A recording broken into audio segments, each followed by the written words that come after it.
राजा विक्रम और जादुई चित्रों का श्राप। क्या आपने कभी किसी चित्र को जिंदा होते देखा है?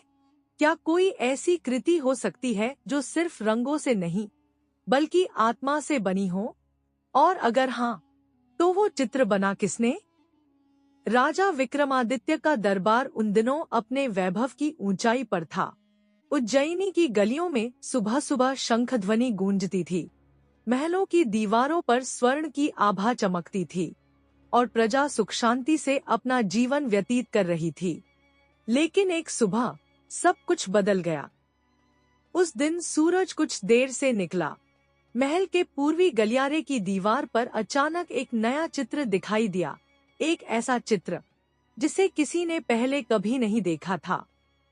न तो चित्रकारों ने न ही राजकर्मचारियों ने कभी उसे बनाया था। चित्र में एक बूढ़ा साधु था जिसके नेत्र खुले थे, मगर उनमें जीवन की झलक नहीं थी। उसके पीछे एक जलता हुआ जंगल था और सामने एक जलती हुई स्त्री। लेकिन यह केवल चित्र नहीं था। ऐसा प्रतीत हो रहा था मानो चित्र में से धुआं उठ रहा हो और स्त्री की आंखों में पीड़ा की चीखें सुनाई दे रही थी। राजा विक्रम को तुरंत सूचित किया गया। यह चित्र किसने बनाया? राजा ने कड़े स्वर में पूछा। राज्य भर के कलाकार बुलाए गए, मगर कोई न उस चित्र की शैली पहचान सका, न रंगों की विशेषता। संगीन बात यह थी, वह चित्र हर तीसरे दिन बदलता था।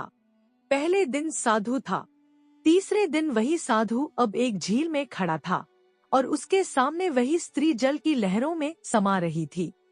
छठे दिन चित्र बदलकर एक पर्वतीय गुफा बन गया जिसमें एक मूर्ति रखी थी। उस मूर्ति की आंखों में लाल रक्त जैसा रंग भरा हुआ था।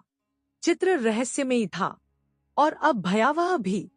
राजा विक्रम ने घोषणा की, मैं स्वयं इस चित्र के रहस्य का पता लगाऊंगा।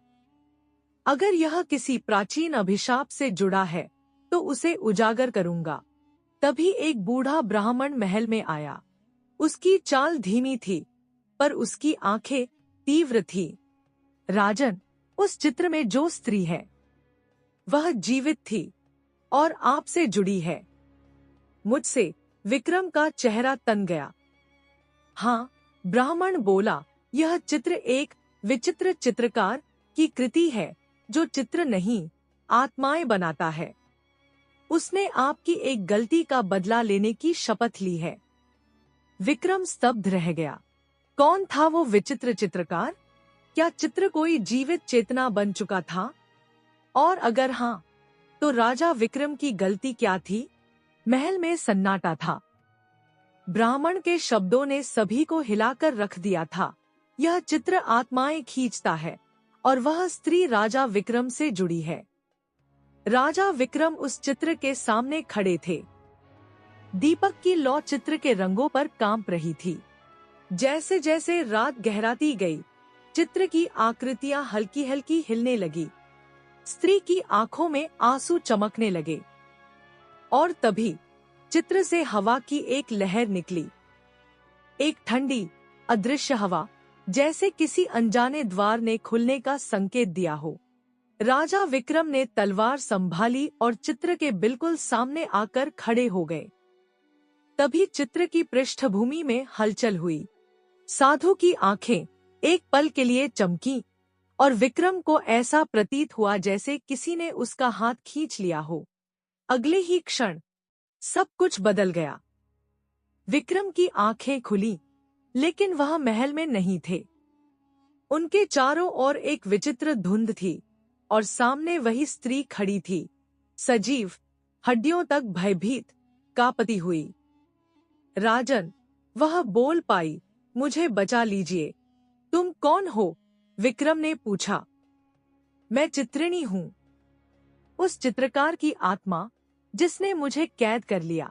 एक समय मैं उसकी पत्नी थी, पर जब मैंने उसका काला रहस्य जान लिया तो उसने मुझे जिंदा इस चित्र में कैद कर दिया। चित्रकार कौन है? वो चित्रकार अग्निवेश है, एक श्रापित आत्मा जो अब चित्रों में आत्माएं भरता है और जब चित्र पूरे हो जाते हैं वो उन चित्रों से जीवन चुराकर फिर से जन्म लेने का प्रयास करता है। विक्रम स्तब्ध रह गए। और तुम्हारा मुझसे क्या संबंध है? चित्रिणी की आंखें भर आईं। आपने एक बार उज्जैनी की युद्धभूमि में एक साधु को मृत समझकर उसके ग्रंथ जला दिए थे। वही साधु अग्निवेश था। वो जीवित था पर बेहोश। आपने उसका तप, उसका ज्ञान, उसकी साधना राख कर दी। उसी दिन उसने शपथ ली, राजा विक्रम के सबसे प्रिय स्मरण को अपने चित्रों में कैद करेगा। प्रिय स्मरण यानी कौन? विक्रम ने धीरे से पूछा। चित्रिणी ने सिर झुका लिया। मैं आपकी पूर्वजन्म की रानी थी। शब्द जैसे ठहर गए। राजा विक्रम की सांसें थम गईं। इस चित्र की स्त्री वही थी जिसे उन्होंने कभी प्रेम किया था। अगर तुम मेरी थी तो मैं तुम्हें मुक्त करूंगा। चित्रिणी ने कांपते स्वर में कहा, आपको इस चित्र से बाहर निकलने के लिए 3 चित्रों के भीतर यात्रा करनी होगी। हर चित्र एक भूल, एक अपराध और एक तपस्या का प्रतिनिधित्व करता है। पहला चित्र, विक्रम ने पूछा। एक जला हुआ आश्रम, जहां अग्निवेश की आत्मा अब भी अपने ग्रंथों की राख में विलीन है। वहां आपको सत्य का पहला टुकड़ा मिलेगा। और तभी धुंध और गाढ़ी हो गई। चित्र बदल गया। अब विक्रम एक जलते हुए जंगल के बीच खड़े थे। दूर आश्रम जल रहा था। लपटें उठ रही थी और बीच में एक मूर्ति अग्निवेश की तपस्या में लीन थी। तपस्या अब भी जारी थी और उसके आसपास उड़ती हुई राख में कुछ लिखा हुआ था। जिसने अग्नि को बुझाया वो अब अग्नि में जलकर शुद्ध होगा। विक्रम ने तलवार कसकर पकड़ी। उसे पहली परीक्षा शुरू करनी थी। जलता हुआ जंगल चारों ओर भयानक आवाजें निकाल रहा था, जैसे हर वृक्ष चीख रहा हो, हर लपट किसी बदले की कहानी कह रही हो। धुआं इतना गहरा था कि राजा विक्रम को अपनी ही सांसें भारी लगने लगी। और उन लपटों के बीच आश्रम की जली हुई छत से एक पत्थर की मूर्ति टकटकी लगाए उसे देख रही थी। अग्निवेश की तपस्वी मूर्ति। विक्रम धीरे धीरे उस ओर बढ़े, पर एकाएक अग्नि की लपटों ने उसका रास्ता रोक लिया। अग्नि सीधी उनके सामने खड़ी हो गई, मानो पूछ रही हो, तुम क्यों आए हो, जिसने मुझे जलाया? एक पल को राजा विक्रम रुक गए। उन्होंने अपने मन में वर्षों पुराना वह दृश्य टटोला, जब उन्होंने युद्ध के दौरान शत्रुओं के छिपने के संदेह में एक तपस्वी का आश्रम जला दिया था। वह क्षण अब राख बन चुका था, लेकिन आज उसी राख ने अग्नि का रूप ले लिया था। मुझे उस भूल का पश्चाताप है, विक्रम ने धीरे से कहा। मैं सत्य खोजने आया हूँ, भूत नहीं जलाने। लपटें थोड़ी पीछे हटी। विक्रम ने आगे बढ़कर राख में हाथ डाला। तपन अब भी तीव्र थी, लेकिन उसके भीतर कुछ था, किसी ग्रंथ का अधजला हिस्सा, जिस पर अभी भी कुछ शब्द स्पष्ट थे। चित्र जीवित होते हैं जब उन्हें हृदय से खींचा जाए, और मृत्यु तब आती है जब उन्हें झूठ से भरा जाए। और तभी मूर्ति की आंखें खुल गईं। विक्रम ने चौंक कर तलवार निकाली, लेकिन मूर्ति ने धीरे से हाथ उठाया। कोई हमला नहीं हुआ। उसके बजाय मूर्ति के चारों ओर राख उड़ने लगी, और उस राख ने हवा में एक चित्र बनाना शुरू किया। यह नया चित्र कुछ अलग था। एक गुफा थी, जिसमें कई चित्र टंगे थे, और एक छोटा बालक जो उन चित्रों को निहार रहा था। चित्र पूर्ण होते ही मूर्ति का स्वर गूंजा। वह अग्निवेश का बाल्यकाल है। कला उसका ध्यान था और उसकी आत्मा का विस्तार। लेकिन जब उसके चित्रों को अपमानित किया गया, जब उसके अस्तित्व को मिटा दिया गया, तभी वह चित्रकार से श्रापित आत्मा बन गया। और अब, विक्रम ने पूछा, अब वह चित्रों में आत्मा भरता है और हर बार एक नए जीवन को कैद करता है। अगला चित्र तुम्हारे सामने है, गुफा का रहस्य। वहां वह अपनी सबसे पहली आत्मा को छिपाकर बैठा है। जैसे ही शब्द समाप्त हुए, एक शक्तिशाली झटका हुआ। पूरा जंगल घूमने लगा, लपटें चित्र में समा गईं, और विक्रम की आंखें फिर से बंद हो गईं। जब उन्होंने आंखें खोलीं, तो वे एक अंधेरे, ठंडी गुफा में खड़े थे। गुफा की दीवारों पर दर्जनों चित्र टंगे थे, कुछ रोते हुए, कुछ हंसते हुए, कुछ ऐसे जिन्हें देखकर रोंगटे खड़े हो जाएं। और गुफा के अंत में एक बच्चा चित्र बना रहा था, लेकिन उस चित्र से कराहने की आवाजें आ रही थी। विक्रम ने आवाज दी, कौन हो तुम? बालक मुड़ा, उसकी आंखें सीधी विक्रम की आत्मा को भेद गईं। मैं अग्निवेश हूँ, उसने कहा। वो अग्निवेश जिसकी आत्मा को आपने राख में बदल दिया। लेकिन आज मैं तुम्हारा चित्र बनाऊंगा, और यह चित्र तुम्हारी सबसे गहरी भूल को उकेरेगा। मैं सत्य चाहता हूँ, बदला नहीं, विक्रम ने कहा। सत्य हमेशा खूनी होता है, राजन, और तुम्हारा सच इस गुफा की सबसे गहरी परत में बंद है। चित्र बन चुका था, और अब विक्रम को उसमें प्रवेश करना था। वो चित्र था एक बंदी गृह का, जिसमें एक स्त्री, एक बच्चा और एक चुप्पी कैद थी। विक्रम ने गहरी सांस ली और चित्र में कदम रख दिया। विक्रम ने जैसे ही चित्र में कदम रखा, एक सर्द हवा ने उन्हें अपने भीतर खींच लिया। सब कुछ अचानक शांत हो गया, न कोई आवाज, न कोई रंग। चारों ओर सिर्फ धुंध थी और पत्थर की सर्द दीवारें। कुछ क्षणों बाद दृश्य साफ हुआ। विक्रम अब एक पुरानी, सीलन भरी काल कोठरी में खड़े थे। वहां की दीवारों पर लोहे की जंजीरें लटक रही थी, और फर्श पर खून के धब्बे थे, पुराने, सूखे हुए, पर उनमें पीड़ा अब भी सांस ले रही थी। और सामने लोहे के पिंजरे के पीछे एक स्त्री बैठी थी। उसकी गोद में एक बच्चा था, और उसकी आंखें चुप्पी में भी गूंजती हुई चीखें थी। विक्रम ने धीरे से पूछा, तुम कौन हो? स्त्री ने सिर उठाया। उसकी आंखों में कोई भय नहीं था, सिर्फ प्रश्न था। मुझे नहीं पहचानते राजन, उसने धीमे स्वर में कहा। मैं वह हूँ जिसे आपने राजद्रोह के आरोप में बिना न्याय के इस काल कोठरी में फिंकवा दिया था। विक्रम के पैर जम गए। यह बात वर्षों पुरानी थी, जब युद्ध के दौरान एक गुप्तचर ने उसे सूचना दी थी कि एक राजकर्मचारी की पत्नी दुश्मन राज्य से पत्र विनिमय कर रही थी। विक्रम ने बिना जांच के उस महिला को जेल में डलवा दिया था। मैं निर्दोष थी, स्त्री का स्वर कांपा, और मेरे बच्चे ने यहीं, इन दीवारों के बीच दम तोड़ा।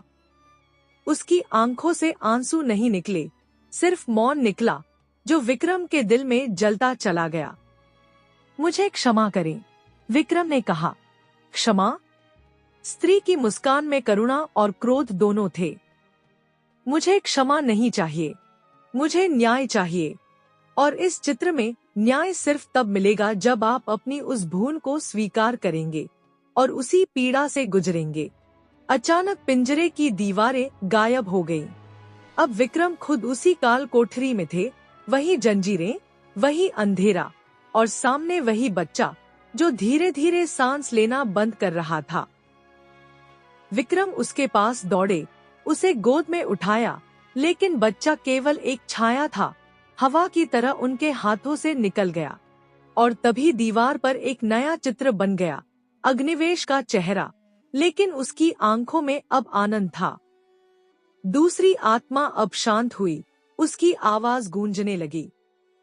अब अंतिम चित्र बचे हैं, वो चित्र जो तुम्हें तुम्हारे सबसे पुराने रहस्य तक ले जाएंगे। चारों ओर की दीवारें टूटने लगी, और विक्रम एक बार फिर खींचे चले गए, इस बार एक वीरान नगरी की ओर। विक्रम के कदम जैसे ही चित्रपुर की जमीन पर पड़े, धरती कांप उठी। यह कोई साधारण नगर नहीं था। चारों ओर उखड़ी हुई मूर्तियां, दीवारों पर टूटे चित्र, और हवा में रंगों की पुरानी गंध। चित्रपुर, एक ऐसा स्थान जहां चित्रों में आत्मा डाली जाती थी, जहां कला सिर्फ कला नहीं, साधना थी। लेकिन अब वह नगरी उजड़ी हुई थी, वीरान, ठंडी और सुनसान। विक्रम धीरे धीरे उस उजड़े नगर के बीचों बीच पहुंचे, जहां एक टूटी हुई हवेली खड़ी थी। उसके द्वार पर लिखा था, श्री हरिप्रसाद चित्रगुरु, अंतिम शिष्यकार। विक्रम ने जैसे ही द्वार खोला, भीतर एक वृद्ध बैठे थे। रेखाओं से भरा चेहरा, आंखों में बुझी हुई ज्योति। लेकिन जैसे ही उनकी दृष्टि विक्रम पर पड़ी, उन्होंने आंखें बंद कर ली और बोला, आखिर तुम आ ही गए, उज्जैनी के सम्राट, उस चित्र के उत्तरदाता। आप कौन हैं? विक्रम ने पूछा। मैं वही हूँ जिसने अग्निवेश को रंगों में आत्मा डालने का रहस्य बताया। लेकिन वो भूल थी मेरी। मैंने उसे कला दी और उसने उसे श्राप बना दिया। आपने उसे क्यों सिखाया? क्योंकि वह एक अद्भुत बालक था, बूढ़े चित्रगुरु बोले। उसकी आंखों में संसार को देखने की अलग दृष्टि थी। लेकिन जब उसका गांव लूटा गया, परिवार मारा गया और उसकी कृतियां जलाई गईं, तब उसने सीखना बंद कर दिया और बदलना शुरू कर दिया। विक्रम ने सिर झुका लिया।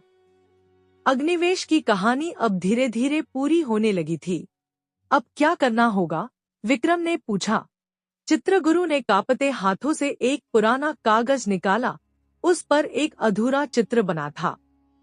यह अंतिम चित्र है, उन्होंने कहा, जिसे अग्निवेश ने कभी पूरा नहीं किया। वह चित्र जिसमें वह स्वयं को कैद करना चाहता था, लेकिन एक भय ने उसे रोक दिया। अब तुम्हें इसे पूरा करना होगा, और इसी चित्र से उसका अंत संभव है। मुझे चित्र बनाना नहीं आता, विक्रम बोले। चित्र रंग से नहीं बनता, राजन। चित्रगुरु मुस्कुराए। वह भावना से बनता है। और तभी चित्र की रेखाएं स्वयं चलने लगी।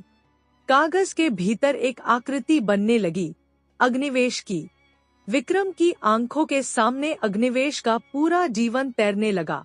बचपन, साधना, प्रेम, अपमान, प्रतिशोध और चित्रों की दुनिया। अब अंतिम रेखा बची थी, वो रेखा जो चित्र को पूर्ण कर सकती थी या फिर उसे नष्ट। क्या मुझे उसे खत्म करना होगा? विक्रम ने पूछा। चित्रगुरु ने कहा, नहीं, तुम्हें उसे मुक्त करना होगा। उसकी आत्मा को क्षमा के रंग से रंगना होगा। विक्रम ने आंखें बंद की और धीरे से अंतिम रेखा खींच दी। चित्र पूरा हुआ और उससे एक प्रकाश निकला। उस प्रकाश में विक्रम को फिर वही स्त्री दिखाई दी, चित्रिणी। लेकिन इस बार वह मुस्कुरा रही थी, और अग्निवेश भी, उसकी आत्मा, चित्र के भीतर से बाहर आ रही थी। अब वह बदले की आग से मुक्त था। लेकिन तभी एक चित्र फटने की आवाज हुई और चित्रगुरु की आंखों में भय आ गया। ये क्या था? विक्रम ने पूछा। एक और चित्र जो उसने गुप्त रखा था। विचित्र चित्र, वो चित्र जो किसी को नहीं दिखाया गया। अग्निवेश की अंतिम और सबसे रहस्यमयी रचना। चित्रगुरु की आंखों में अब चिंता थी। वो चिंता जो एक कलाकार तब करता है जब उसकी बनाई कोई रचना स्वयं उस पर हावी होने लगे। राजन, उन्होंने धीमे स्वर में कहा, अग्निवेश की सबसे अंतिम रचना, जिसे कभी किसी ने नहीं देखा, जिसे कभी किसी चित्र में नहीं दर्शाया गया, वही है विचित्र चित्र। यह कोई साधारण कला नहीं, यह एक द्वार है जो मृत और जीवित आत्माओं के बीच पुल बनाता है। क्या अग्निवेश ने उसे पूरा किया? विक्रम ने पूछा। नहीं, उसने चित्र को अधूरा छोड़ा, क्योंकि उस चित्र में उसे अपना भविष्य दिखाई देने लगा था। एक ऐसा भविष्य जहां वह चित्रों का स्वामी नहीं, चित्र का बंदी बन जाएगा। चित्रगुरु कांपते हाथों से एक और कागज निकालते हैं। उसे खोलते ही वहां केवल एक काली पृष्ठभूमि थी और उस पर एक हल्की सी आकृति, एक दरवाजा जिसके चारों ओर लहराते चेहरे थे। ये वही है, उन्होंने कहा। विचित्र चित्र, लेकिन इसे खोलना आसान नहीं। अगर आप इस चित्र में प्रवेश करते हैं तो आपको अपनी आत्मा की परछाई से भिड़ना होगा। वो परछाई जिसे आप वर्षों से नजरअंदाज करते आए हैं। विक्रम ने चित्र की ओर देखा। उसके भीतर कुछ खींचता सा महसूस हुआ, जैसे कोई उसे भीतर बुला रहा हो। मैं तैयार हूँ, उन्होंने कहा। चित्रगुरु ने आंखें बंद की और मंत्र पढ़ा।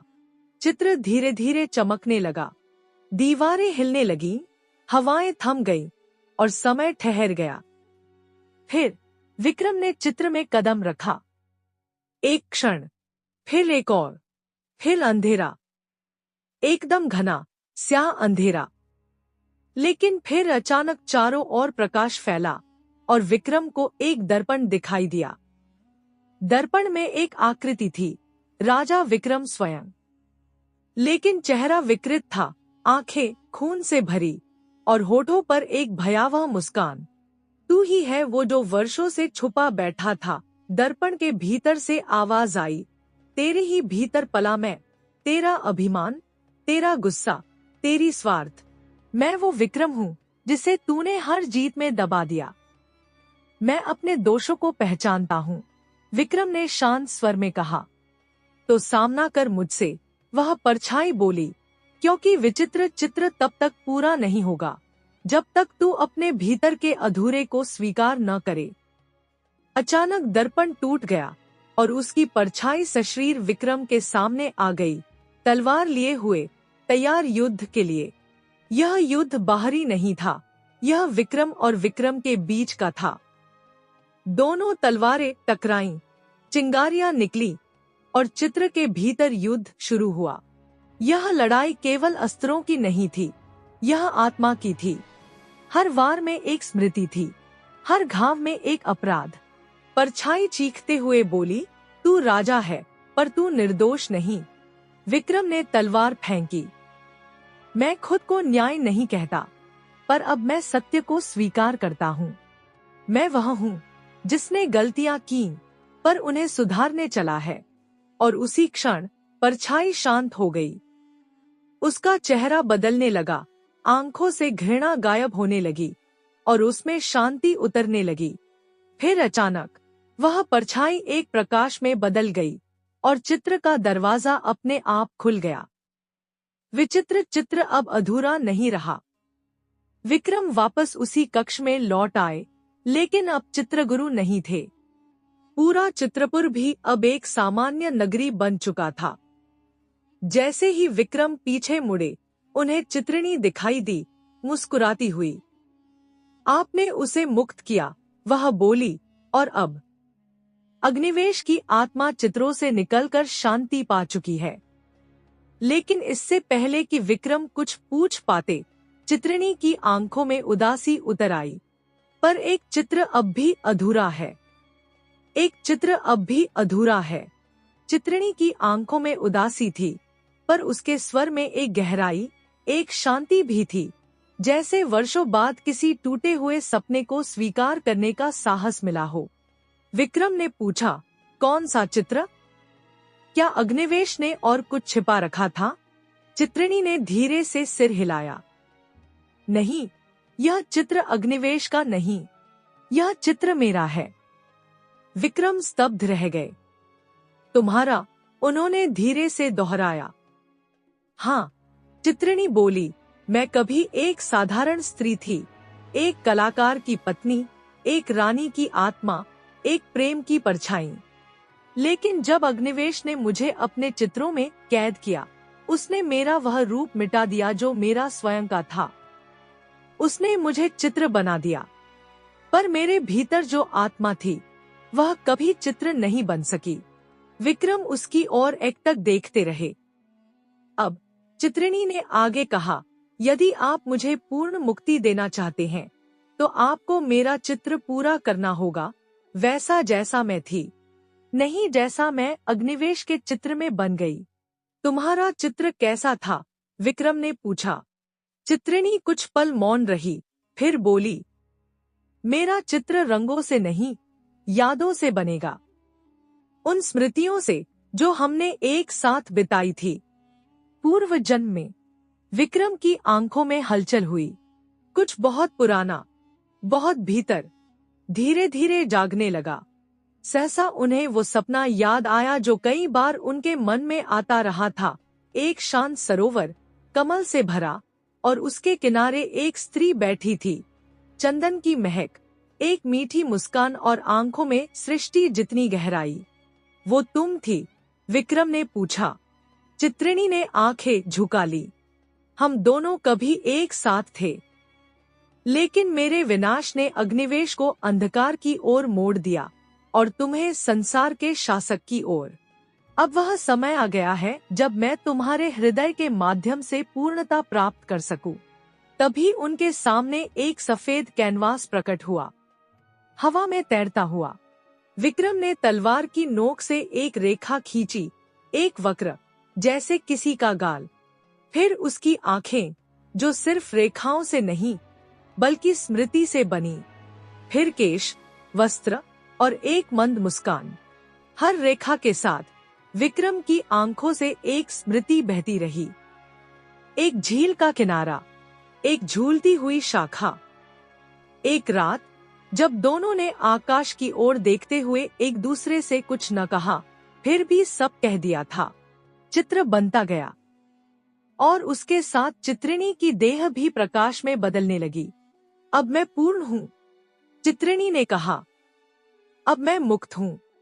वो चित्र धीरे धीरे स्वर्णिम हो उठा और उसमें से एक कमल निकला जो चित्रपुर की भूमि पर गिरा।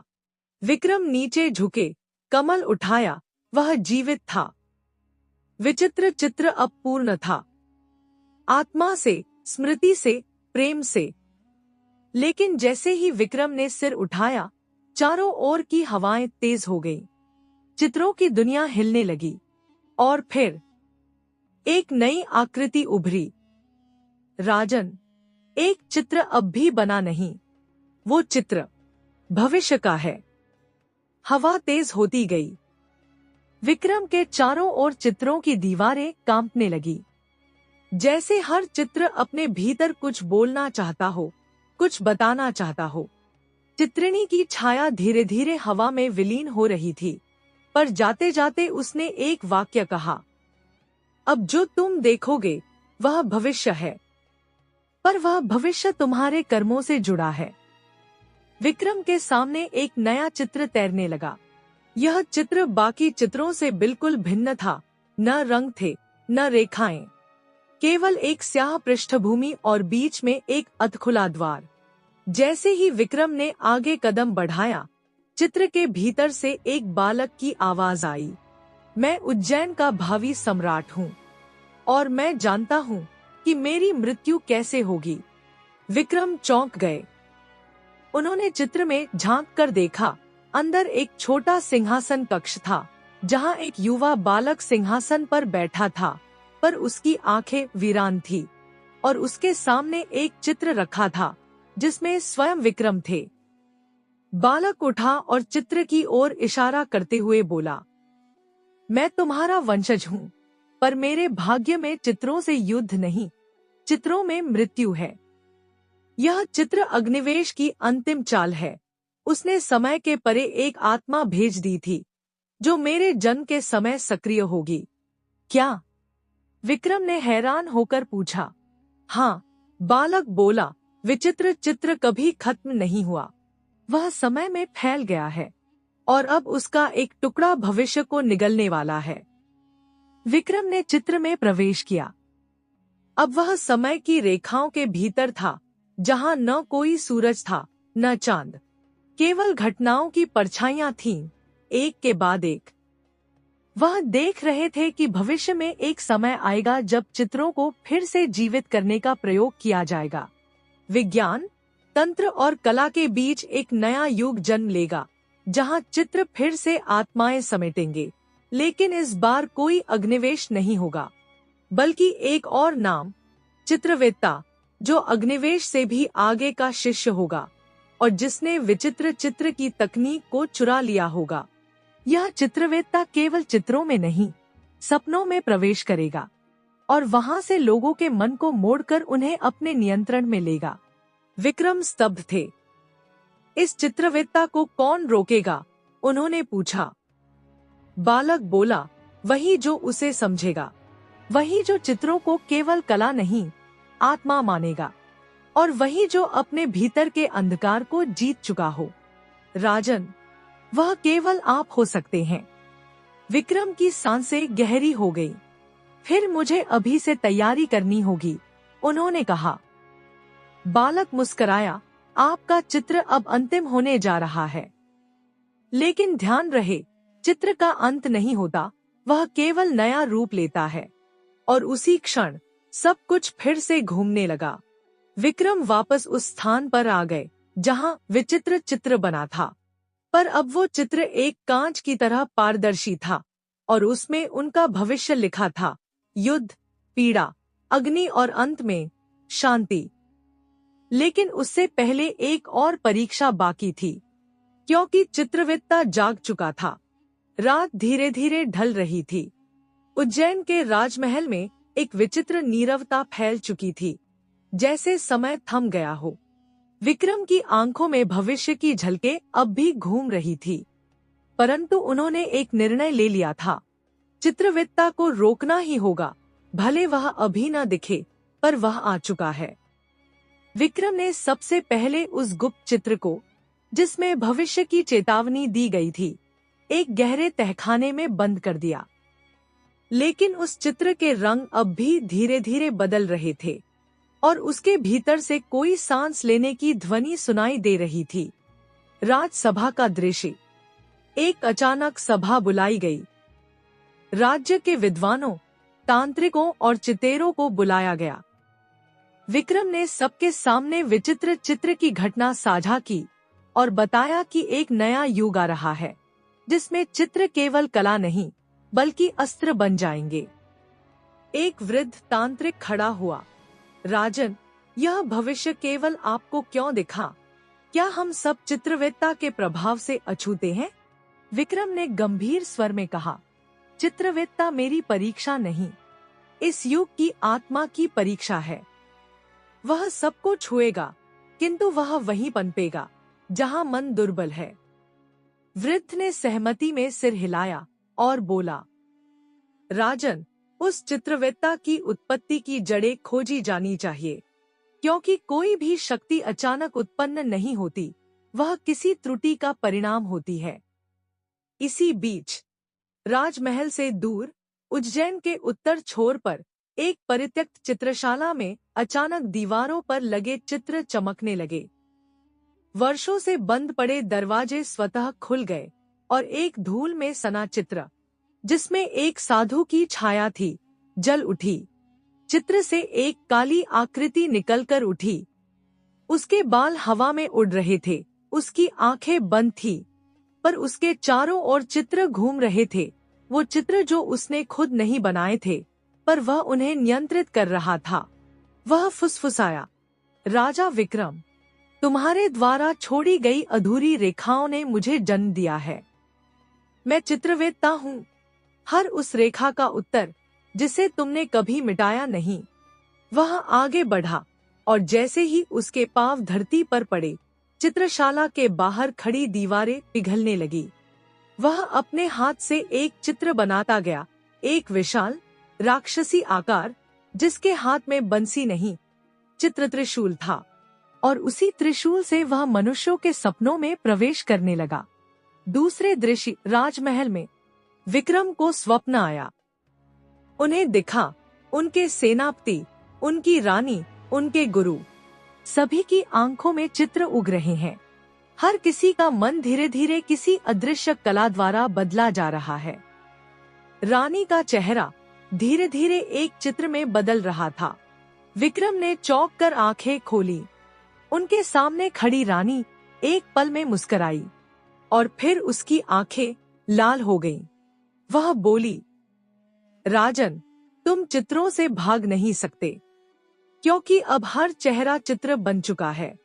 चंद्रमा आधा था, पर विक्रम का संकल्प पूरा। उज्जैन के आकाश में एक विचित्र चमक थी, जैसे रंगों की लहरें आसमान से उतर रही हों। महल के भीतर अब कोई चेहरा स्थिर नहीं था। सबके मुखमंडल रेखाओं में बदल रहे थे, जैसे कोई अदृश्य कलाकार उन्हें नया आकार दे रहा हो। रानी अब एक चित्र थी, चलते फिरते एक जीवित चित्र। विक्रम के सामने वह खड़ी थी। उसकी आंखों में लाल रंग बह रहा था। उसने धीमे स्वर में कहा, राजन, तुमने जिसे कल्पना समझा, वह मेरे भीतर उतर आया है।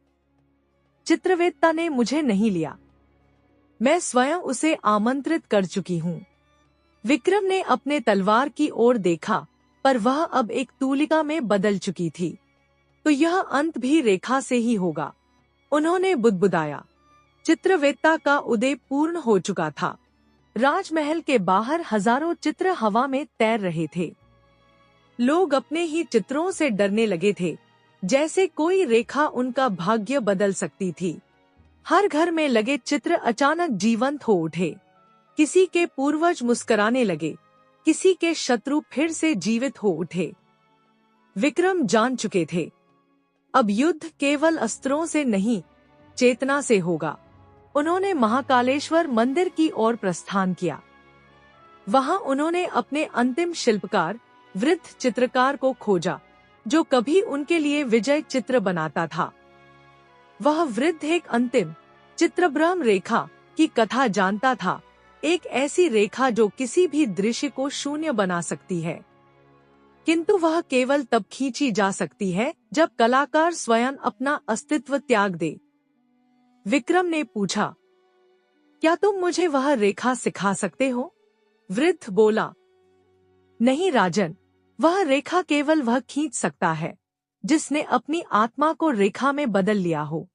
विक्रम ने आंखें बंद की और गहराई से उस पल को याद किया जब उन्होंने पहली बार एक चित्र मिटाया था, उस रेखा को जो उनके हृदय की पीड़ा से निकली थी।